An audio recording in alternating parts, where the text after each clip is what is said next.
Assalamualaikum warahmatullahi. Guys, kita jumpa lagi. Kali ini kita mungkin panjang sikit sebab ini adalah syntax kepada TypeScript, iaitu brain ataupun processor ataupun controller part, yang mana Ionic akan gunakan TypeScript ni untuk membuat program dia ataupun menjalankan logik dia ataupun menjalankan controller dalam apps tersebut. Okay guys, nama language ni adalah TypeScript. Dia lebih kurang juga macam JavaScript. Korang akan nampak dia lebih kurang macam JavaScript. Mungkin dia slightly different punya hybrid lah ataupun strain daripada JavaScript. Slightly different lah, tapi dia lebih kurang sama je dengan JavaScript. Sebab apa yang kita pakai dalam Ionic adalah teknologi web. Jadi kita memang gunakan TypeScript yang lebih kurang macam JavaScript. So dia dah built in TypeScript language untuk kita lakukan program dia ataupun kita nak construct dia punya flow of the programming lah dalam apps tersebut. So interface guna HTML, dalam dia controller dia ataupun logic dia ataupun programming dia kita gunakan TypeScript. Okay, so TypeScript ni yes, dia adalah sebahagian daripada ECMA punya standard. ECMA ni macam JavaScript asal usulnya adalah ECMAScript. Okay, so dia dah built in dalam tu beberapa library, contohnya nav controller ataupun modal controller ataupun macam-macam lagi lah. Korang boleh gunakan TypeScript ni untuk buat calculation, untuk access database. Dia macam logic ataupun what we call as controller dia, controller. Okay, controller ataupun brains dia. Okay, so ini adalah contoh function dalam TypeScript yang mana kita akan terus implement dalam contoh kita nanti sekejap lagi ya. Okay, so kalau kita perhatikan function dalam TypeScript lebih kurang juga macam JavaScript.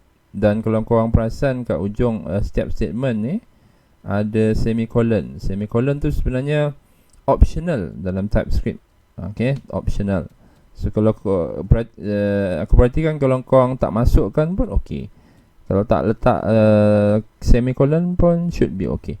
So ini adalah satu function. Kalau korang perhatikan, add numbers ni adalah nama function, yang mana korang boleh call function ni. Contohnya display result ni adalah satu function juga, yang mana korang boleh call dia daripada TypeScript file juga, ataupun satu lagi korang boleh call daripada HTML. So function ni korang boleh call internally daripada TypeScript.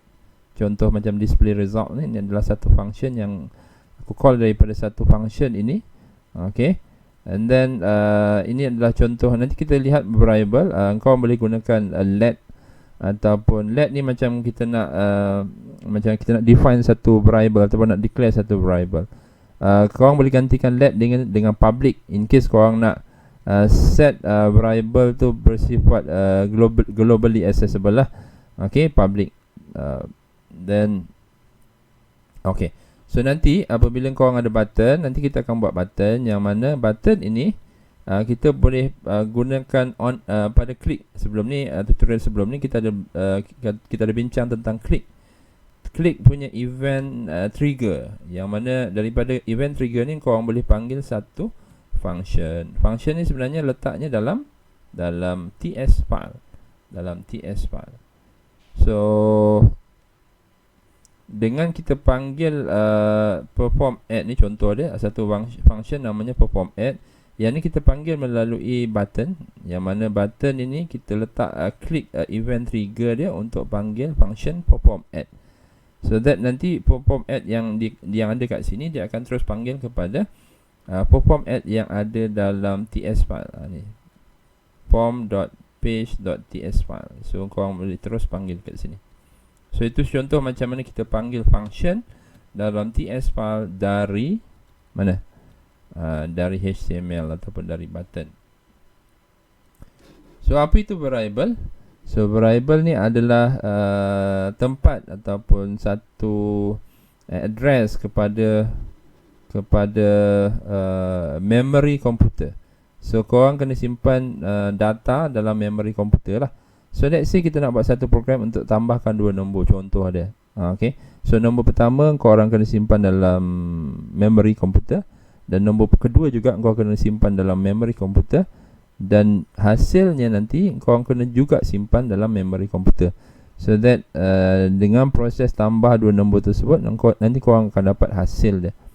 Okay, so variable kalau dalam TypeScript ni, kalau korang nak declare variable, korang boleh gunakan var. Okay, kadang-kadang korang boleh gunakan let, okay, ataupun kau set dia private. Okay, dan setiap korang boleh guna data type dia, sama ada string ataupun numbers ataupun data type array. Okay, tapi yang biasanya aku suka yang satu ni, any. Any ni maksudnya dia loosely type. Okay, any kita boleh gunakan, kita boleh define variable gunakan any, so that dia loosely type. Loosely type ni maksudnya dia boleh terima nombor dan dia boleh terima string, dan dia boleh jadi string, dia boleh jadi nombor intermittently lah, macam tu. So any tu maksudnya dia boleh jadi dia boleh berubah dia punya data type kepada variable tersebut. Ni macam PHP lah, korang kan suka dengan PHP kan. Kalau dalam JavaScript, var ni pun sebenarnya boleh simpan nombor dan juga boleh simpan string, according kepada data type yang dihantar, jenis data yang dihantar ataupun data yang dihantar kepada variable tersebut. Okay, so macam dalam PHP ke whatever programming language, korang kena somehow korang kena tahu macam mana nak manipulate string ni supaya kita boleh paparkan result dalam bentuk teks lah, result output dalam bentuk result dalam bentuk teks. So kalau korang ada satu variable, contoh kat sini str, yang mana variable ni adalah string, so korang boleh buat concatenation. Ini adalah simbol concatenation, nombor simbol tambah ni adalah concatenation. Dalam JavaScript dia gunakan simbol tambah ni untuk concatenate atau menyambungkan. Okay, menyambungkan. Sesuatu yang diingatkan kalau korang nak membuat operasi algoritma ataupun matematik, korang kena convert, let's say satu variable. Kalau let's say dia sedut ataupun kita extract data daripada borang, contohnya kita extract data daripada borang. Kita fetch data daripada borang, dia akan dalam bentuk string. Jadi korang kena cast dia. So kena cast dia menggunakan sama ada tanda ini tambah ataupun pass int. So korang boleh gunakan function method pass int ataupun tanda tambah ni untuk convert satu string kepada nombor. So nombor dalam TS ni dia tak ada double ataupun integer, dia gunakan number sahaja untuk define sama ada nombor tu nombor perpuluhan ataupun nombor integer. So dalam TypeScript dia just define number untuk represent sama ada nombor perpuluhan ataupun nombor integer. Okay, so ada satu lagi iaitu array. Array ni pun penting juga dalam variable manipulation, yang mana array ni adalah collection of data. Contohnya macam kita ada nombor pertama, nombor kedua, nombor ketiga, nombor empat, nombor kelima, nombor keenam. Ini melibatkan data yang banyak biasanya, a group of data dengan data yang set data yang banyak. So kalau korang nak define satu-satu menggunakan setiap satu variable, dia akan jadi leceh pasal banyak variable yang akan disediakan ataupun kena define. Contohnya kalau kita ada 10 datang, korang kena buat number 1, number 2, number 3, number 4 dan sampai number 10. Just imagine kalau kau dapat 100 data, macam kau nak define variable sampai number 100. Okay, so nak memudahkan proses kita, dia ni mana-mana programming language pun ada array lah. Okay, so nak memudahkan proses tu, dia terpaksa create satu array yang mana dia memudahkan kita untuk manipulate nombor yang banyak tu lah. Okay, nombor yang banyak ni, so that contohnya macam ni, kita boleh membuat sum. Okay, sum untuk semua nombor ni. Contohnya macam ni, kalau nombor disimpan dalam bentuk variable, kita nak dapatkan sum gunakan for. Start daripada I sama dengan kosong, I lebih kecil daripada panjang berapa banyak array punya item. Ini ada 1, 2, 3, 4, 5, 6. So kalau 6 ni maksudnya I lebih kecil daripada 6. Lepas tu I plus ni menunjukkan increment ataupun dia nak iterate lah. So dalam sini jumlah nombor ke-6 nombor ni dia masukkan dalam sum. So setiap kali dia iterate, sum ni akan dapat 4. Kali kedua dia akan iterate, dia akan tambah 1. Kali ketiga dia iterate, dia akan tambah 5 pula. Kali keempat dia akan tambah 6. Kali kelima akan tambah 3. kali ke-7, kali ke-6 terakhir, dia akan tambah 2. So at the end semua ni dia akan dapat nombor 21. Dia macam summation lah. Summation macam dalam Excel, dalam whatever programming, kalau korang buat sum, macam ni, korang kena buat for dia, for loop dia, so that dia boleh iterate daripada item pertama, kedua, ketiga, keempat, dan kelima, keenam. So banyaklah, kalau kat sini ada 10, dia akan iterate 10 kali lah. Sebab kat sini dia akan define berapa banyak ataupun berapa banyak kali dia akan membuat ulangan. Okay. Oh, yang ni last. Yang ni adalah associative array. Okay. So array tu associative array dalam apa namanya ni? Dalam TypeScript. Okay. So ini adalah dia punya key, dan ini adalah value dia. Key value. So korang boleh represent setiap satu value ni menggunakan key dia. Okay, korang boleh gunakan konsol ni just nak display dia punya teks lah dalam bentuk konsol. Nanti saya tunjuk macam mana nak buat. Nak mudah, korang kena buat alert lah. Alert mungkin lebih menarik sikit lah. Okay, ni next tajuk. So kita start. Macam biasa, korang boleh dapat kita punya code ini daripada github.com. Okay, github.com/kironizam/ionic5. So dia dalam app FSTM. Zoom kejap. Okay, so di sini. Okay, so nak dapatkan dia punya code, pergi ke GitHub, github.com/kironizam/ionic5. Okay, ini adalah kita punya GitHub code. So semua code complete dalam GitHub ni. Korang boleh refer, korang boleh copy paste, cepat sikit korang punya learning curve. Okay, tak payahlah kau type satu-satu. Pasal, bila kita deal dengan Ionic ni, especially dia punya interface, korang akan dapati kod HTML dia panjang sikit.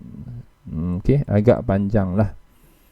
So apa yang kita akan buat sekarang ni adalah contoh macam ini. Mana tadi?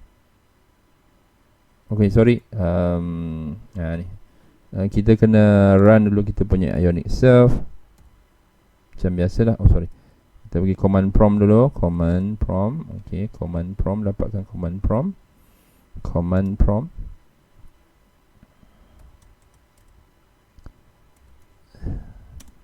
Ni kita masuk kepada Ionic folder. And then dalam folder tu saya buat kita punya Ionic project. So kena masuk balik cd app fstm.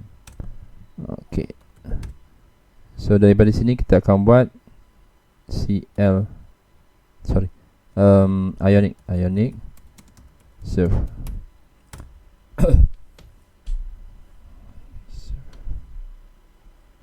Ada error. Ionic server. Ionic serve. Ionic serve. So sebenarnya kalau ikutkan tutorial yang sebelum ni ataupun tutorial 03, so kita ada satu borang ataupun satu page nama dia form. Okay, nama dia form.page. Okay, kita zoom kejap.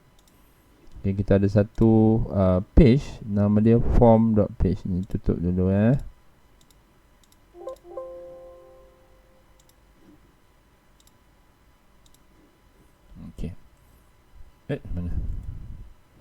Okay, kita ada satu page nama dia form.info ni kemudian kita akan gunakan. Kita ada form. Okay, kita ada form. Okay, kita ada form page form. Ni korang rujuk lah macam nak buat page ni dalam tutorial 03. Okay, sekarang kita tutorial 04. Pada tutorial 03 saya dah tunjuk macam mana nak buat page baru daripada menggunakan Ionic punya project. So dia ada dua yang penting sekarang ni. Yang sekarang ni kita akan pakai adalah formpage.ts. Zoom kejap. Formpage.ts. So ini adalah TypeScript punya file. Cumanya macam nak invoke code dalam TypeScript ni, korang kena panggil daripada HTML. Okay, korang kena panggil daripada HTML. So contohnya dalam TS ni aku akan buat satu function. Okay, satu function nama dia sekejap delete dulu. Okey, satu function kat sini nama dia perform add. Okey, perform add. Okey, satu function namanya perform add. So let's say korang ada satu variable di sini, num1, num2. So kenapa aku letakkan dia public? Sebab dengan expectation dia juga boleh diakses daripada HTML file. Okey, nanti korang akan letak ni sebagai nama borang. So dia akan jadi nama text box. So korang akan bind dia punya variable name ni dengan nama borang. Okey, korang akan bind variable name ni dengan nama borang. Okey, any ni maksudnya boleh jadi text, boleh jadi number. Okey, so dia akan simpan num1, num2. Ini akan bind kepada kita punya borang dengan nama yang sama. Nanti kita akan masukkan. So num2 ni pun adalah text box yang kedua. Output ni adalah tempat untuk kita nak simpan dia punya, contohnya sum lah. So kita tak gunakan output, kita gunakan sum contoh dia.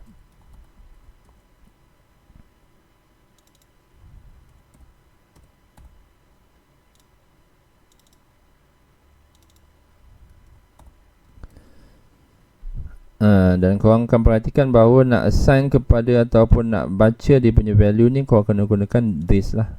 This dot. Okay, this dot. This dot. Obviously siapa yang belajar OOP dia akan kata yang kalau number ni ataupun satu data ni kita set sebagai public, then tak sepatutnya berlaku lah, sebab dia kena melalui getter and setter punya function. Tapi yang tu dah advance. Jadi sekarang ni kita nak buat yang simple je dulu. Simple dulu Okay, sabar So dalam perform add ni adalah satu function yang mana dalam perform add ni, apa yang dia buat adalah dia akan tambahkan dua nombor tu daripada daripada num1 dia tambah kepada num2. Okay, so oleh kerana num1 kita akan fetch daripada text box, most likely dia dalam bentuk string. Jadi kita terpaksa gunakan pass int untuk convert dia kepada nombor. Kalau int nombor perpuluhan lah. Kalau korang nak nombor bulat, integer. So kalau korang nak nombor double, kau buat ni lah, pass double. Dan dia akan pergi kepada display result. Display result ni apa yang dia buat? Satu, dia akan display pada konsol. Nanti saya tunjuk. Dalam konsol ni korang boleh nampak dalam inspect tools dalam web browser, alert ni dia akan pop up lah. Dia punya dia akan pop up dan dia akan keluar benda ni lah, output. Okay, output. Okay, so kalau korang perhatikan, ini adalah concatenation yang kita bincang dalam slide sebelum ni tadi. Okay, nombor tambah ni adalah concatenation. Tapi kalau concatenation ni dia tambah ni, nombor tambah ni dia ada dua function. Satu concatenation yang maksudnya disambungkan dua string. Satu lagi kat sini tambah ni. Ini adalah logic ataupun mathematical operator yang mana dia akan tambahkan nombor pertama kepada nombor kedua. Contohnya 3 tambah 4 adalah 7. Tu 7 akan masuk dalam sum. Okay, so kena bezakanlah sama ada dia akan membuat penambahan nombor ataupun menyambungkan string. Okay, so dia ada beza dia. Kalau ini adalah string, so bila kita tambah ni maksudnya dia akan menyambungkan string. Tapi kalau ini number, tambah dengan number yang seterusnya, itu akan membuat operasi tambah. Okay, mathematical operator, operasi tambah. So ini adalah array. Ini kita akan pakai kemudian. Kalau kau nak masukkan boleh. Okay, so apa yang kita buat sekarang ni adalah ni dia akan tambah dua nombor. Okey, ni dia akan paparkan hasil. So nama dia adalah perform add. Nama dia adalah perform add. So macam mana kita nak panggil function ts ni daripada text box? Okey, kita nak panggil dia daripada ni form ts ni dia akan collaborate dengan form.html. Ni form.page.html. yang ni. Okay, sorry, form.page.html. So by right, korang akan dapat macam ni lah. Asalnya dia akan kosong, so don't worry, ini aku buang dulu. So sebelum ni kena terpaksa test. Okay, kita terpaksa test. So asalnya kalau borang tu kosong, dia akan macam ni. Ataupun form tu kosong, dia akan macam ni. So korang tambah ni lah color tertiary untuk tambahkan color ke atas, dan dia akan input sampel macam ni. So okay,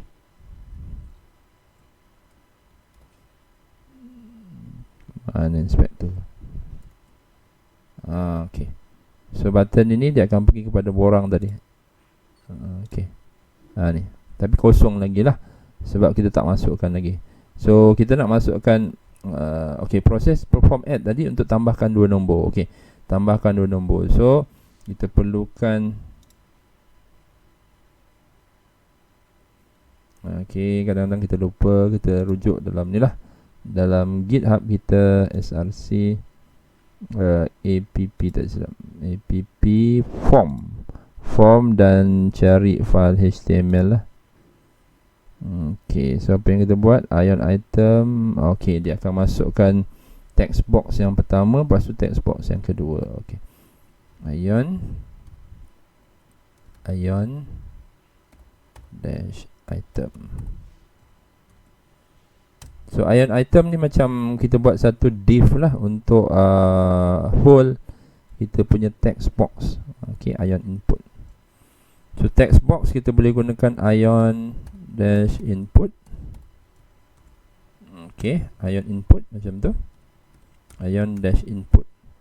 Cumanya dalam ni macam mana kita nak set up kita punya variable name, so that dia boleh bind dengan dia boleh bind dengan kita punya ni variable ni num1, num2 ni. Macam mana kita nak bind dia?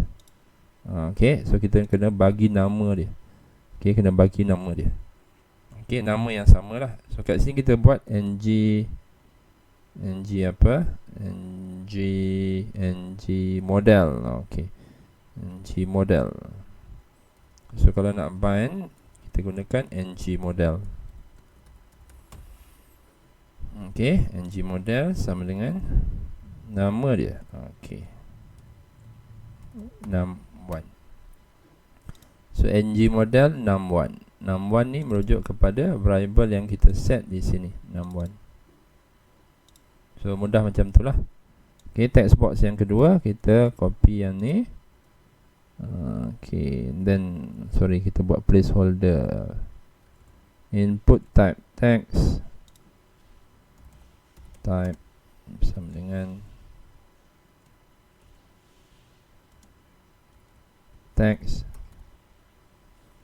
Okay, dan kita ada placeholder sama dengan set first number. Okay,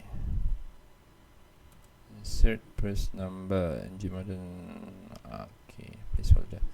So placeholder ni dia akan appear sebagai teks warna kelabu dalam text box. Nanti kita demo bila dah siap. Second.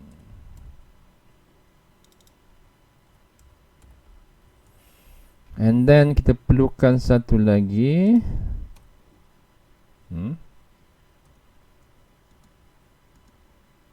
Satu lagi. Button pula. Okay, ni adalah button pula. Ion input, ni ion button.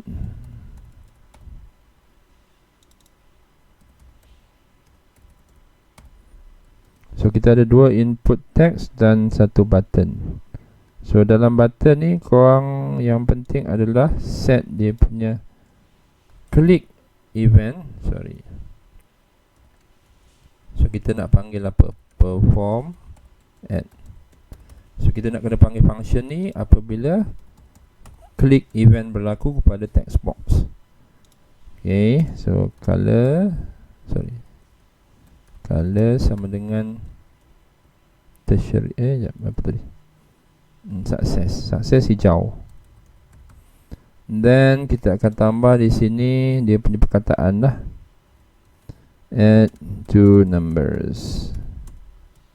Okay, straight away kita akan gunakan add 2 numbers. So kita lihat apa yang berlaku. Okay, button ni. Okay, kita klik button dan dia akan keluar ni lah, first number, second number, add 2 numbers. Okay, so kita key in 4, kita key in 5, then dia akan push masuk ke dalam, dia akan push masuk ke dalam sini. Dia akan masuk ke dalam perform add ni. Sebab apa? Sebab bila klik dia akan pergi kepada function perform add. Nah ni. So apa yang perform add dibuat, dia akan capture 61 daripada text box, convert kepada integer, dan dia akan capture 62 daripada text box yang kedua, convert kepada integer, dan kemudian dia akan panggil display result, yang mana display result ni akan paparkan dia punya output lah. Okay, klik. Tu output 9. 4 tambah 5 9. Zoom kejap. See, 4 tambah 5 dia keluarkan 9 ni melalui pop-up. So sebenarnya kat situ ada satu alert dan satu lagi adalah ni sini. Ini adalah console. Okay, console dan alert. Alert ni pop-up, console ni datang dari kat sini. Korang boleh view dia menggunakan inspect tools, iaitu function F12. Ni korang akan nampak kat sini console.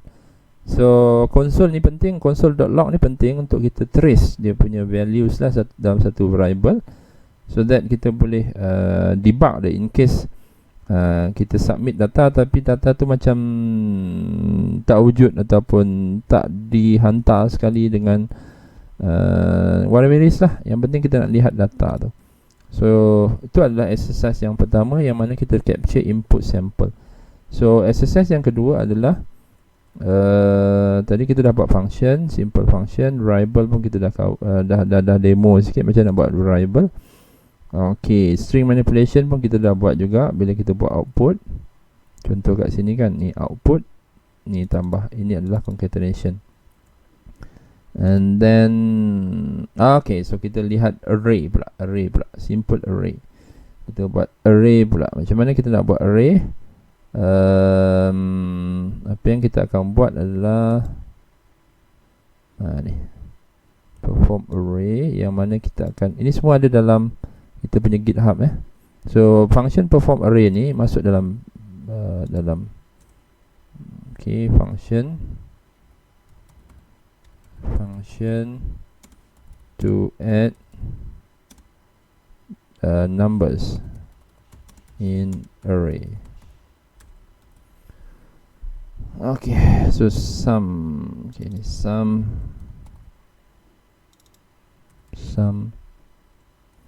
So apa yang dia buat kat sini sama juga macam yang saya explain sebelum ni, yang mana dia akan capture data ni dari dia akan capture data. So cuma bezanya yang ni dia capture data secara hard code.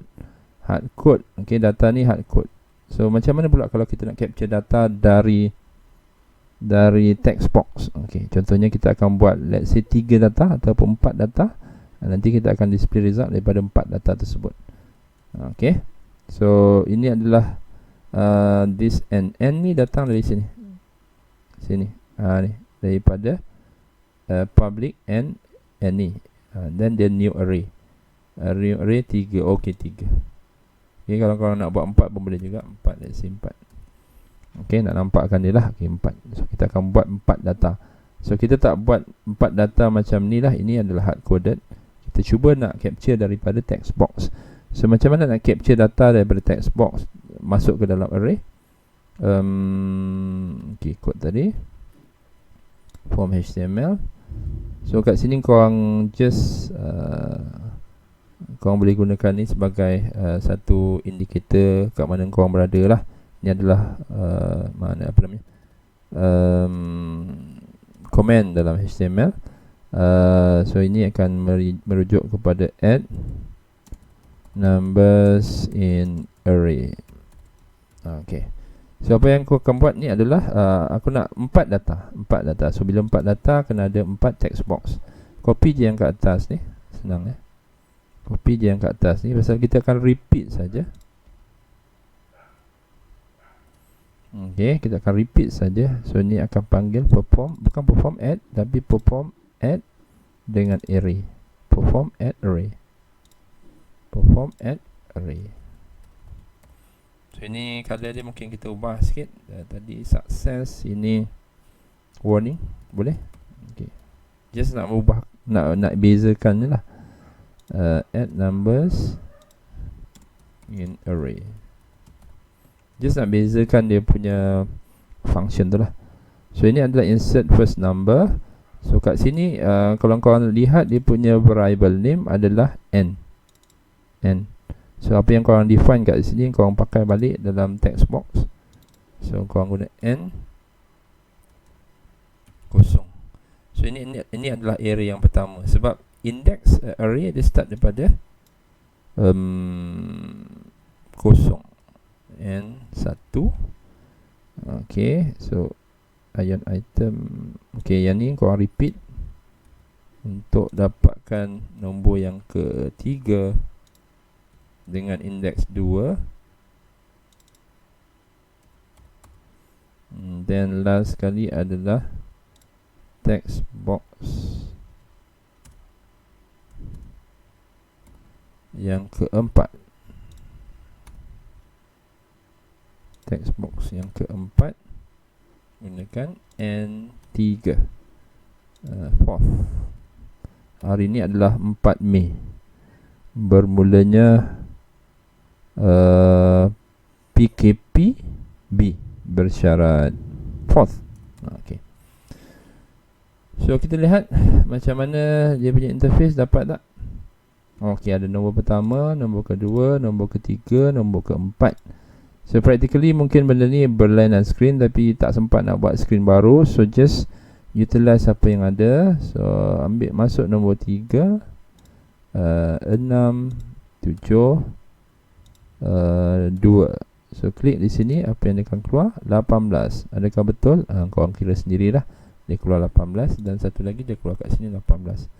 So apa yang dia buat dalam ni, ini adalah item yang kosong dalam array. Ini item 1, ini item 2, ini item 3, ini item 4. Dan apabila masuk dalam array ni, dia akan iterate lah. Okay, so dia akan masuk n. Sebab n dia memegang 4 nombor ataupun nombor 4 item. 4 nombor, 4 item. So yang ni korang boleh nampak dia iterate lah kat sini. So dia akan tambahkan satu-satu lah. Okay, dia akan tambahkan satu-satu. So item pertama tambah item kedua tambah item ketiga ni. Okay, so dia akan masukkan dalam sum. Item pertama masuk dalam sum, tambah item kedua masuk sum, dan seterusnya. So dia akan display result. So dia dapat 18. Nak senang, korang masuk nombor yang senang lah. Okay, contohnya 3, 2, 1, 4. 3, 2, 1, 4 berapa? 3, 5, 1, 5, 10. Faham? 24. 3 tambah, oh pasal kita tak refresh dia punya ni. Korang kena ni reset dia punya sum ni kepada kosong lah. Okay, korang kena reset dia punya sum ni jadi kosong. Kalau tak dia sum dengan kosong. Kalau tak nanti dia this dot sum kosong. Okay, korang kena reset ni dalam setiap function dia. Sebab kalau tak, dia akan carry nombor tu lah, sum yang asal. Wait, this dot sum sama dengan kosong.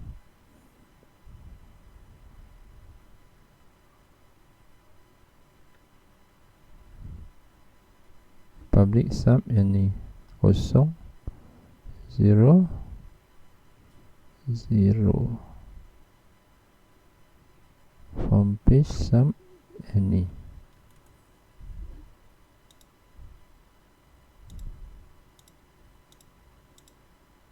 12. Okay, sorry, tak tahu apa masalah dia.